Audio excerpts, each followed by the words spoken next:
exactly 57 card-carrying members of the Communist Party in the Department of Defense at this time. That was fictional Senator Johnny Iceland doing his best Joe McCarthy act in the film The Manchurian Candidate, the original one, my favorite movie of all time. This week, 4 congressional Republicans did their own best Senator Johnny Iceland impressions, accusing the Council on American Islamic Relations of trying to infiltrate congressional offices with secret spy interns. The 4 Republicans, Congress members Sue Myrick, John Shadegg, Paul Brown, and Trent Franks, convened a press conference this week to demand that the House Sergeant of Arms, investigate this group, CARE, because CARE does things that every other D.C. public relations and advocacy operation does, but they do it while being Muslim. Apparently, these 4 Republicans' major concern stems from a strategy memo in which CARE states that part of its advocacy plan for this year is to push for more Muslims to be congressional interns. Here's CARE's alleged secret spy plan. Quote, "We will develop national initiatives such as a lobby day and placing Muslim interns in congressional offices." Not a lobby day, just like every other advocacy group in Washington, and congressional interns too, the way that everyone tries to do that. Since becoming an intern is a good first step toward getting real, better jobs on Capitol Hill, it's sort of a mainstream advocacy group strategy. It's not really a new strategy. It's not really a nefarious one, unless, of course, you happen to pursue this strategy while being Muslim. About a year ago, I learned that CARE was trying to infiltrate the offices of members of Congress by placing interns in the offices. Planting spies in key national security-related congressional offices. It is unnerving, to say the least, that there would be members of groups catalyzed by CARE coming into congressional offices to try to change our public policy. And where did these members of Congress learn about this top secret, scary plan to get Muslims internships in Congress? Author Paul Sperry and his co-authors' investigative team have unearthed the 2007 memo written by CARE, which documents their stated intentions and goals to place interns in congressional offices.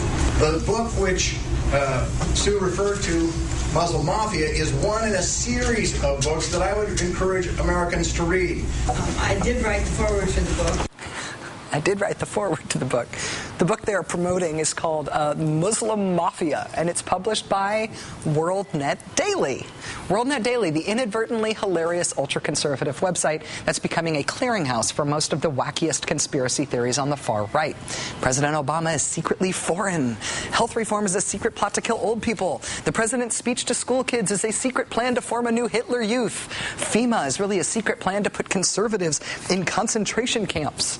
Yeah, WorldNet Daily is the pulsing, throbbing, cuckoo core of all of that stuff, which again would just make them inadvertently hilarious if the Republican Party wasn't paying WorldNet Daily for their email list. And now congressional Republicans are doing the book publicity tour for the latest WorldNet Daily blockbuster cuckoo conspiracy book.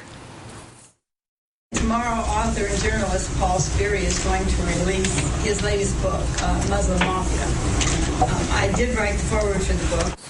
I did write the foreword to the book. Joining us now is Eugene Robinson, Associate Editor and Pulitzer Prize-winning columnist at The Washington Post. Gene, it's great to see you. Thanks for your time tonight. Great to be here, Rachel. Do you think that the secret plot to Islamize America starts with interns? You know, that's where you want to start. You know, the interns, they're the ones who control the real power on Capitol Hill. You get the interns, and then you've got the whole city, and then you've got the world. This would be funny. Yeah. It actually brings to mind that other great old movie, Dr. Strangelove, and General Jack D. Ripper, and the plot he perceived to sap and purify all our precious bodily fluids. That's kind of the way they sounded.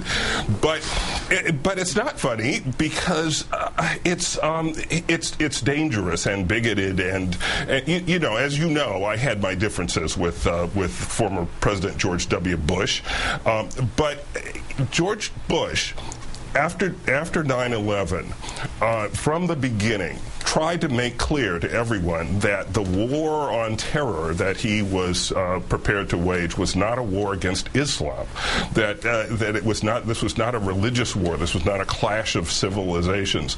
Yet WorldNet Daily clearly didn't get the memo, and nor, amazingly, did some members of the U.S. Congress. And this is really scary stuff in that sense. One of the serious sides of this, it seems to me, is that, I mean, first, obviously, this is bigotry against a group that is a pretty big part of the American population, first of all.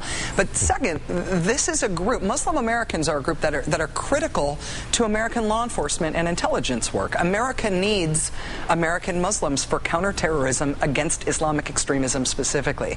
I wonder if, in contrast to what you just described about George W. Bush, if you feel like these sort of things hurt our efforts in that regard, even if it is just a few very extreme members of Congress.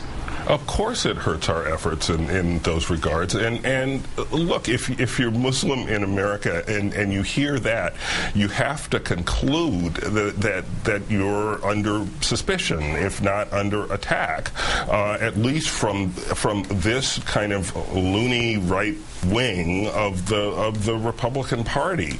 And that's not the message we want to be sending, and it's certainly not the way we want to treat American citizens. This is supposed to be the American government. There is no established religion in this country. They made clear in the Bill of Rights that there wasn't going to be an established religion.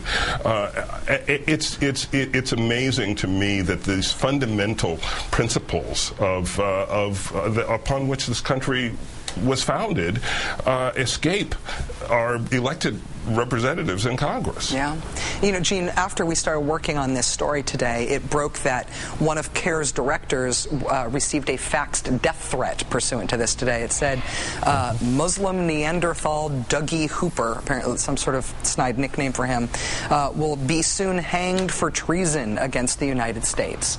And it is one thing to be kooky and threatening and conspiratorial. I wonder if, in real politic terms, if Republican leadership in Congress, given that 4 sitting members of Congress started promoting this conspiratorial theory, if the leadership has to consider whether they have a responsibility to disassociate themselves from this stuff when it immediately evokes threats of violence. I think when you get to the point of a death threat, for example, and I think the Republican leadership has to take this up, and perhaps the leadership of the House itself, perhaps the Speaker has to say something. Different party, but still, it needs to be made clear that it is not the policy of the United States government or the intention of the U.S. Congress to conduct some sort of a McCarthyite witch hunt against Muslims who might happen to work as interns on Capitol Hill, or who might happen to be lobbyists around town, or who might happen, oh my gracious, to worship in a mosque. This is really as un-American a development as I could think of, almost, and it needs to be addressed. It needs to be denounced and stopped. Thank you for helping us do that exact thing tonight on this show. Eugene Robinson, Associate Editor and Pulitzer Prize-winning columnist at The Washington Post. Gene, it's always great to see you. Thanks for your time tonight. Great to be here, Rachel.